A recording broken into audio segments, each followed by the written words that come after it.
Hey guys, welcome to the show JussbussTV Acoustic presented by Red Stripe. Today we are in the beautiful and exclusive location in Stony Hill called the Knonle, and we have with us the very talented Chronixx. Thank you so much for joining us today. Listen, give thanks. So tell me, you have, as I stated before, you have been all over the place, right? What have been some of your more personally gratifying moments that you can say, yeah man, that moment there, it mark for me, it landmark that? We have had a few of those, you know, as a band and as an entity. You know what I mean? I try and involve myself in every aspect of my career. Management, the musical direction, everything. So I share a little bit of everybody's, of everybody's achievement. So we're the band where we performed at One Extra Live in Leeds, UK, you know, and that big stage with everybody, with all of the big international, world-renowned artists, them, and you know what I mean? It's not for that reason, but for the reason being we were the only independent people on it. We were the only unsigned band on the show, and for sure say BBC One Extra would reach out to an entity in my head as small as Zincfence, and really, you know, I really share that achievement with the band dearly, you know what I mean? And I share it with management as well if we can negotiate certain deals as an independent group. You know, Barnes and Zion, they have been very... Who is Barnes and who is Zion? Well, Daddy Barnes is my manager, you know what I mean?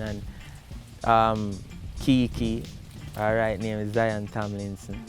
The two of them, you know what I mean, they make a very powerful entity, you know what I mean? Along with Shades, Romain Arnett, also known as Teflon from Zincfence Records, you know what I mean? Even the extended family, you know, outside of just the record label and the management. When you look on Pierre, you know, Pierre is also the third person in Zincfence management, Chronixx Music Group. There's Daddy Barnes, Pierre Bose, Zion Tomlinson. Then we have a very good legal team, you know what I mean, which everybody just come together, and I don't like to list out everybody's name, sure, but for sure. You know what I mean? Yeah, I share a little bit of everybody's achievement. Which is right.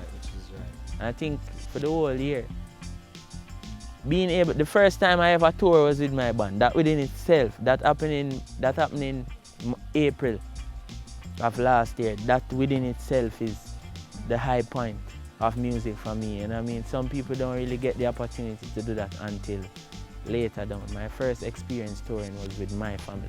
You know? Yeah, because I even was watching an interview with Shaggy, and him was like, boy, right now, I learned something from Chronixx, and Chronixx, he was saying that he was advising you against it at first. You know, Shaggy, you know, I must also, you know, give great respect to Shaggy and, you know, all of the others who have represented Jamaica in whatever form on the international stage, you know what I mean? Because what them do is really warm up the platform for we, you know. Probably it's not them create it, but them warm it up, them grace it first and show a lot of people that this stage can be graced by Jamaican talent, you know what I mean?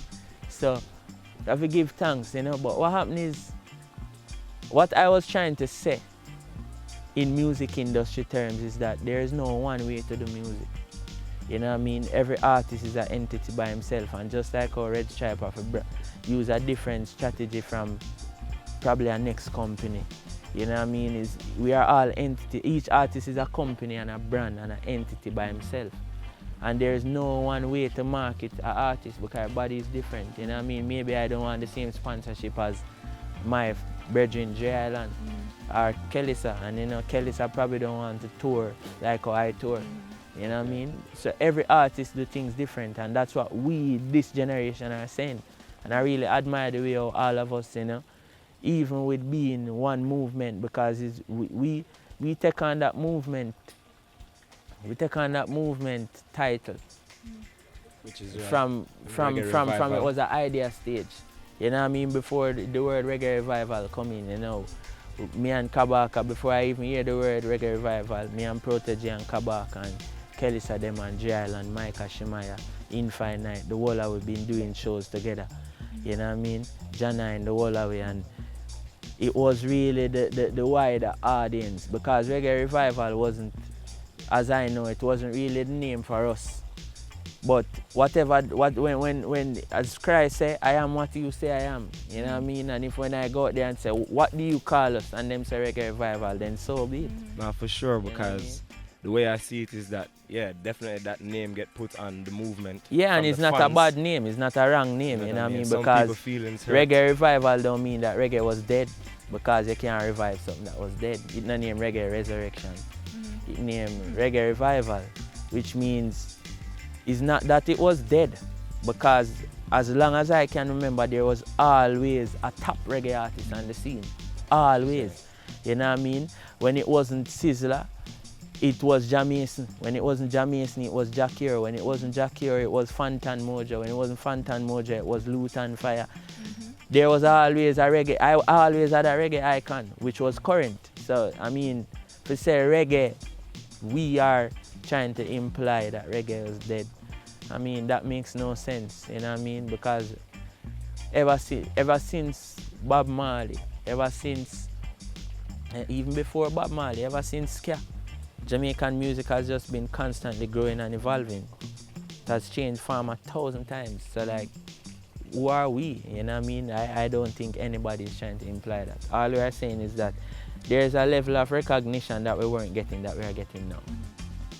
Speaking of recognition, I'd say it's been a crazy ride, like this past year and a half, for you as an act that basically is now a household name in reggae. Is it pressuring with the fame? Like, how has it changed your life? How your life changed since? Well, I'm not famous. I'm not famous. That's first thing. I'm not famous. Cause if I want now, I can fly for less than 3 hours, go to countries in the world. I don't even have to go to the next half of planet Earth. I can go to places as close as possible to Jamaica and walk, go buy some food. I'm not famous. Like, you know what I mean? And you are what you say you are. You know what I mean? I'm no famous person, I know nothing, because with fame there, fame put you in a very unreal world where things become very unreal and you feel like, you know, you become superhuman. But at the same time, if a man thump you in your face, it's black and blue. Said we like if me thump Andrew in your face. You know, we is flesh and blood really and truly. We is body, mind and soul. We is spirit. We is physical. We is spiritual. We are all one entity on earth. And here we're going now. Fame take you out of that entity there and put you even in a lower stage. It put you even in a more physical world than what we are already in, because no fame don't exist in the spiritual. Nobody is more known than anybody else in the spiritual realm. You know what I mean? It's that only exists in the physical, and for you to even step further to say I am more famous than Drew, you know, because I am Chronixx, you go down to second dimension now. You know what I mean? Very basic sense of living. You know what I mean? I can't live like that. Me, I forgot to market a weekend time, go buy my food. And, you know what I mean? Me have to walk, and when my head hurt me, have to ball out, say, boy, my head hurt me. And, you know what I mean? When me have diarrhea, me have to talk, say, me have diarrhea. Me can't bother with fame. Fame make you have diarrhea and don't want to talk. The realest of the real. Can't get more real than that. Exactly.